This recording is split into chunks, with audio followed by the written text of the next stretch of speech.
ಆತ್ಮೀಯರೇ, ಶಿಶಿರ ರಶ್ಮಿಗೆ ನಿಮಗೆಲ್ಲ ಆತ್ಮೀಯ ಸ್ವಾಗತ. ನಾವಿವತ್ತು ಮದ್ದೂರಿನಲ್ಲಿರೋ ಒಂದು ವಿಶೇಷವಾದ ದೇವಸ್ಥಾನಕ್ಕೆ ಬಂದಿದ್ದೀವಿ. ಈ ದೇವಸ್ಥಾನದ ಹೆಸರು ಹೊಳೆ ಆಂಜನೇಯ ದೇವಸ್ಥಾನ ಅಂತ. ಈ ದೇವಸ್ಥಾನ ಇರೋದು ಶಿಂಷಾ ನದಿಯ ದಂಡೆ ಮೇಲೆ. ಆದ್ದರಿಂದ ಈ ದೇವಸ್ಥಾನ ಹೊಳೆ ಆಂಜನೇಯ ಸ್ವಾಮಿ ದೇವಸ್ಥಾನ. ಮಂಡ್ಯ ಜಿಲ್ಲೆಯ ಪ್ರಮುಖ ಧಾರ್ಮಿಕ ಕ್ಷೇತ್ರಗಳಲ್ಲಿ ಇದು ಕೂಡ ಒಂದು ಅಂತ ಹೇಳ್ಬೋದು. ಈ ದೇವಸ್ಥಾನದಲ್ಲಿರೋ ಆಂಜನೇಯ ಸ್ವಾಮಿನ ಶ್ರೀಪಾದರಾಜರು ಮತ್ತು ವ್ಯಾಸರಾಜರು ಪ್ರತಿಷ್ಠಾಪನೆ ಮಾಡಿದ್ದಾರೆ. ಇದೇ ಕಾರಣದಿಂದ ಈ ಕ್ಷೇತ್ರ ಬಹಳ ಪ್ರಾಮುಖ್ಯತೆಯನ್ನ ಪಡೆದಿದೆ.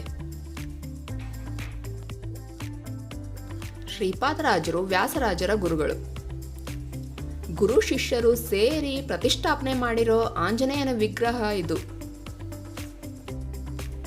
ಆದ್ರಿಂದಲೇ ಈ ಕ್ಷೇತ್ರದಲ್ಲಿ ಪ್ರಾಣದೇವರು ಬಹಳ ಜಾಗೃತನಾಗಿದ್ದಾನೆ ಅನ್ನೋ ನಂಬಿಕೆ ಇದೆ. ಪ್ರತಿದಿನ ನೂರಾರು ಭಕ್ತರು ಹೊಳೆ ಆಂಜನೇಯನ ದರ್ಶನ ಪಡೆದು ಪೂಜೆ ಸಲ್ಲಿಸ್ತಾರೆ. ಭಕ್ತರ ಅಭೀಷ್ಟೆಗಳನ್ನ ಆಂಜನೇಯ ನೆರವೇರಿಸ್ತಾನೆ ಅಂತ ಜನ ನಂಬಿದ್ದಾರೆ. ಈ ದೇವಸ್ಥಾನದ ಪಕ್ಕದಲ್ಲಿಯೇ ಅಶ್ವತ್ಥ ವೃಕ್ಷ ಇದೆ. ಜೊತೆಗೆ ನಾಗ ಪ್ರತಿಷ್ಠೆಯನ್ನು ಕೂಡ ಮಾಡಿದ್ದಾರೆ. ಭಕ್ತರಿಗೆ ಇಲ್ಲಿಯೂ ಕೂಡ ಬಂದು ತಮ್ಮ ಹರಕೆಗಳನ್ನು ತೀರಿಸಿಕೊಳ್ಳೋದಕ್ಕೆ ಒಂದು ಅತ್ಯುತ್ತಮವಾದ ಸ್ಥಳ ಅಂತಲೇ ಹೇಳ್ಬೋದು. ನೋಡಿ, ಎಷ್ಟೊಂದು ಪುರಾತನವಾದಂತಹ ಅಶ್ವತ್ಥ ವೃಕ್ಷ ನಮ್ಮ ಕಣ್ಮುಂದೆ ಇದೆ ಅಂತೇಳಿ ಇಲ್ಲಿ ನಾವು ಗಮನಿಸಬಹುದು. ಜೊತೆಗೆ ನಾಗ ಪ್ರತಿಷ್ಠೆಯನ್ನು ಕೂಡ ಮಾಡಿದ್ದಾರೆ. ಎಷ್ಟೋ ಭಕ್ತರು ನಾಗದೋಷದ ಒಂದು ಸಮಸ್ಯೆಯಿಂದ ಬಳಲ್ತಾ ಇರುತ್ತವರು ಈ ಒಂದು ಕ್ಷೇತ್ರಕ್ಕೆ ಬಂದು ಈ ಆಂಜನೇಯ ದರ್ಶನದ ಜೊತೆಗೆ ಅಶ್ವತ್ಥ ವೃಕ್ಷ ಮತ್ತು ನಾಗ ದೇವರ ಒಂದು ದರ್ಶನವನ್ನು ಮಾಡಿಕೊಳ್ಳುವುದರಿಂದ ತಮ್ಮ ಎಲ್ಲ ಸಂಕಷ್ಟಗಳು ನಿವಾರಣೆ ಆಗ್ತವೆ ಅನ್ನೋ ಒಂದು ಬಲವಾದ ನಂಬಿಕೆ ಭಕ್ತರಲ್ಲಿದೆ.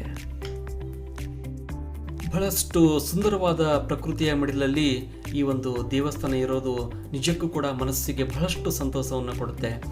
ನಾವು ಈಗ ದೇವಸ್ಥಾನದಿಂದ ಅಶ್ವತ್ಥ ವೃಕ್ಷ ಜೊತೆಗೆ ನಾಗ ದೇವತೆಗಳನ್ನು ಸುತ್ತುವರಿದುಕೊಂಡು ಪ್ರದಕ್ಷಿಣೆ ಮಾಡಿಕೊಂಡು ನಾವು ಬರೋ ಸಂದರ್ಭದಲ್ಲಿ ಈ ಕಾಣ್ತಕ್ಕಂಥ ಒಂದು ಅದ್ಭುತವಾದಂಥ ದೃಶ್ಯ ನೀವು ಕೂಡ ಗಮನಿಸಬಹುದಾಗಿದೆ. ಮೊದಲೇ ಬಾರಿ ನಾವು ಈ ದೇವಸ್ಥಾನಕ್ಕೆ ಬರ್ತಾ ಇದ್ದೇವೆ. ಈ ಒಂದು ದೇವಸ್ಥಾನದ ಬಗೆಗೆ ಬಹಳಷ್ಟು ನಮಗೆ ಮಾಹಿತಿಗಳು ಸಿಕ್ಕಿದ್ದು, ಆದರೆ ನಾವು ಬಂದು ಈ ದೇವರ ದರ್ಶನವನ್ನು ಮಾಡ್ತಕ್ಕಂಥ ಒಂದು ಅವಕಾಶ ಇದೇ ಮೊದಲ ಬಾರಿ ನಮಗೆ ಸಿಕ್ಕಿರ್ತಕ್ಕಂಥದ್ದು ನಿಜಕ್ಕೂ ಕೂಡ ನಮಗೆ ಬಹಳಷ್ಟು ಸಂತಸವಾಗಿದೆ. ನೋಡಿ, ಎಷ್ಟೊಂದು ನಾಗದೇವತೆಗಳನ್ನು ಇಲ್ಲಿ ಪ್ರತಿಷ್ಠಾಪನೆ ಮಾಡಿದ್ದಾರೆ ಭಕ್ತರು ಅನ್ನೋದನ್ನು ನಾವು ಇಲ್ಲಿ ಗಮನಿಸಬಹುದು. ಶಿಂಷಾ ನದಿಯ ದಂಡೆ ಮೇಲಿರತಕ್ಕಂಥ ಈ ಒಂದು ದೇವಸ್ಥಾನ ತಂದೆ ಆದಂಥ ಒಂದು ಪ್ರಾಮುಖ್ಯತೆಯನ್ನು ಪಡೆದುಕೊಂಡಿದೆ. ಈ ಮೊದಲು ಈ ಶಿಂಷಾ ನದಿಯ ನೀರು ಆಂಜನೇಯನ ಪಾದವನ್ನು ಸ್ಪರ್ಶ ಮಾಡ್ತಿತ್ತು ಅನ್ನೋ ಒಂದು ಇತಿಹಾಸವನ್ನು ಅಲ್ಲಿರ್ತಕ್ಕಂಥ ಬಹಳಷ್ಟು ಭಕ್ತರು ನಮಗೆ ತಿಳಿಸಿಕೊಟ್ರು. ನೋಡಿ, ಇಲ್ಲಿ ಆ ಒಂದು ಹೊಳೆ ಆಂಜನೇಯ ದೇವಸ್ಥಾನದ ಬಗೆಗಿನ ಇತಿಹಾಸದ ಒಂದು ಎಲ್ಲ ರೀತಿಯ ಮಾಹಿತಿಗಳನ್ನು ನಾವು ಈ ಬೋರ್ಡಲ್ಲಿ ಕಾಣಬಹುದಾಗಿದೆ. ಈ ದೇವಸ್ಥಾನ ಹೇಗೆ ಅದು ನಿರ್ಮಾಣಗೊಂಡಿತು ಅನ್ನೋ ಒಂದು ವಿಶೇಷವಾದಂಥ ಮಾಹಿತಿಯನ್ನು ಕೂಡ ಇಲ್ಲಿ ಅವರು ವಿವರಿಸಿದ್ದಾರೆ. ಜೊತೆಗೆ ಈ ಹೊಳೆ ಆಂಜನೇಯ ದೇವಸ್ಥಾನದಲ್ಲಿ ಮಾಡ್ತಕ್ಕಂಥ ದಿನನಿತ್ಯದ ಪೂಜಾ ವಿಧಾನಗಳ ಕುರಿತಾದಂಥ ಮತ್ತು ಸೇವೆಗಳ ಕುರಿತಾದಂತಹ ಬಹಳಷ್ಟು ಮಾಹಿತಿಯನ್ನು ಕೂಡ ನಾವು ಈ ಫಲಕದಲ್ಲಿ ಕಾಣಬಹುದಾಗಿದೆ. ಈ ದೇವಸ್ಥಾನದಲ್ಲಿ ಮಧು ಅಭಿಷೇಕ ಮತ್ತು ಬೆಣ್ಣೆ ಅಲಂಕಾರ ಬಹಳಷ್ಟು ವಿಶೇಷತೆಯನ್ನು ಪಡೆದುಕೊಂಡಿರ್ತಕ್ಕಂಥದ್ದು ನಾವು ನೋಡ್ತಾ ಇದ್ದೀವಿ. ಬಹಳಷ್ಟು ಭಕ್ತರು ಕೂಡ ಈ ಒಂದು ದಿನ ಇಲ್ಲಿ ಬೆಣ್ಣೆ ಅಲಂಕಾರವನ್ನು ಮಾಡಿಸಿರತಕ್ಕಂಥದ್ದನ್ನು ನಾವು ಕಾಣ್ತಾ ಇದ್ದೇವೆ. ಅವರ ಕೋರಿಕೆಗಳು ಈಡೇರಿದವೆ ಅನ್ನೋ ಒಂದು ಬಹಳಷ್ಟು ಸಂತೋಷಗೊಂಡು ಇವತ್ತು ಇಲ್ಲಿ ಬೆಣ್ಣೆ ಅಲಂಕಾರವನ್ನು ಮಾಡಿಸ್ತಾ ಇದ್ದಾರೆ. ಅದನ್ನು ಕೂಡ ನಾವು ಕಣ್ತುಂಬಿಕೊಳ್ತಕ್ಕಂಥ ಒಂದು ಅವಕಾಶ ನಮಗೆ ಇವತ್ತು ಒದಗಿ ಬಂದಿದೆ.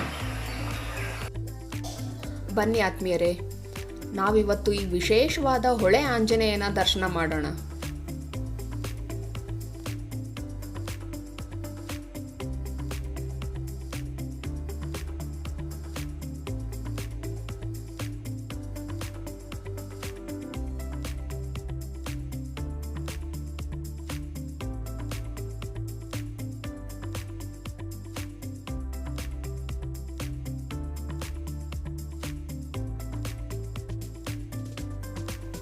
ಈ ದೇವಸ್ಥಾನ ಸುಮಾರು 550 ವರ್ಷಗಳ ಹಿಂದೆ, ಅಂದರೆ ವಿಜಯನಗರ ಅರಸರ ಕಾಲದಲ್ಲಿ ನಿರ್ಮಾಣ ಆಯಿತು ಅಂತ ಹೇಳ್ತಾರೆ.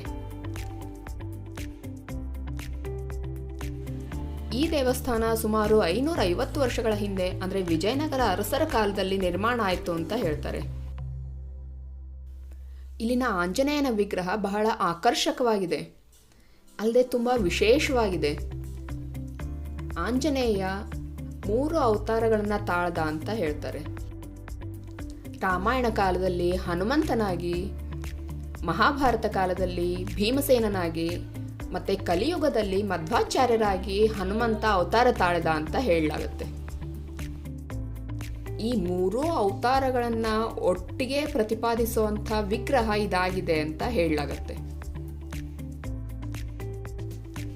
ಇಲ್ಲಿನ ಆಂಜನೇಯನ ಬಲಗೈಯ 2 ಬೆರಳುಗಳು ಉದ್ದವಾಗಿವೆ. ಇದು ಮಧ್ವಾವತಾರವನ್ನು ಪ್ರತಿನಿಧಿಸುತ್ತೆ ಅಂತ ಹೇಳ್ತಾರೆ. ಅಲ್ಲದೆ ಆಂಜನೇಯನ ಎಡಗೈಯಲ್ಲಿ ಸೌಗಂಧಿಕ ಪುಷ್ಪ ಇದೆ, ಆದ್ರಿಂದ ಇದು ಭೀಮಾವತಾರವನ್ನು ಪ್ರತಿನಿಧಿಸುತ್ತೆ.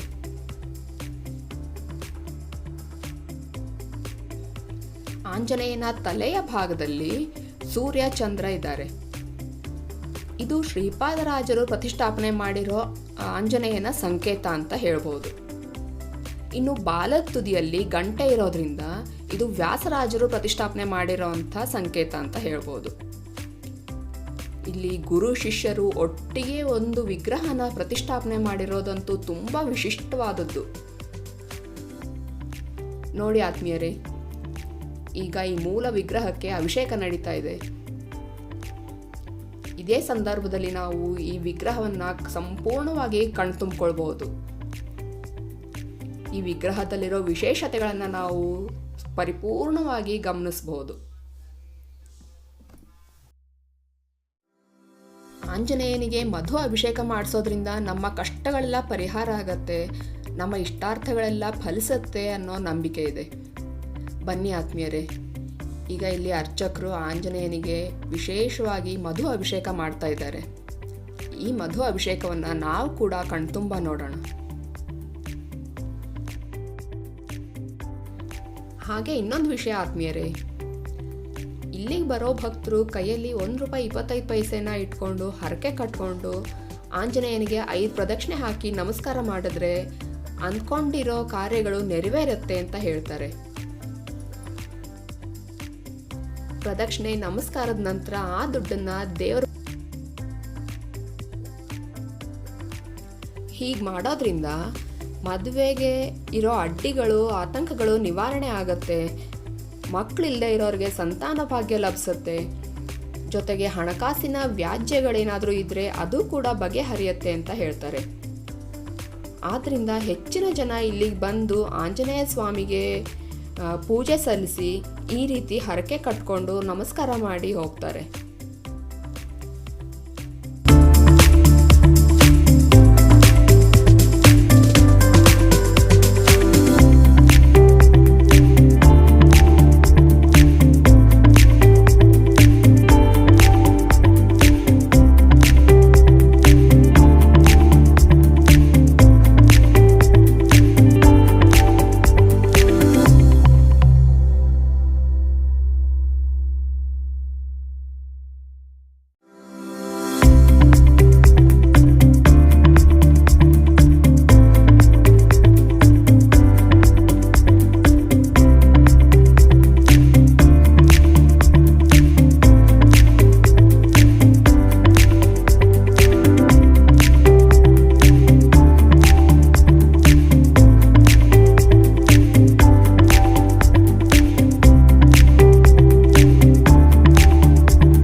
ಸಹ ಕುಟುಂಬ ಆಯುರಾರೋಗ್ಯವಾದ ಆಂಜನೇಯ ಸ್ವಾಮಿ ದೇವತಾ ಪ್ರಾರ್ಥಕಾಲೆಯನ್ನು ಮಧು ಅಭಿಷೇಕ ಆಚಾರ್ಯ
ಬರಂಗಿದ್ರೆ ಹೋಗ್ಬೋದು. ಎಲ್ಲ ಕೆಳಗಡೆ ಬಂದು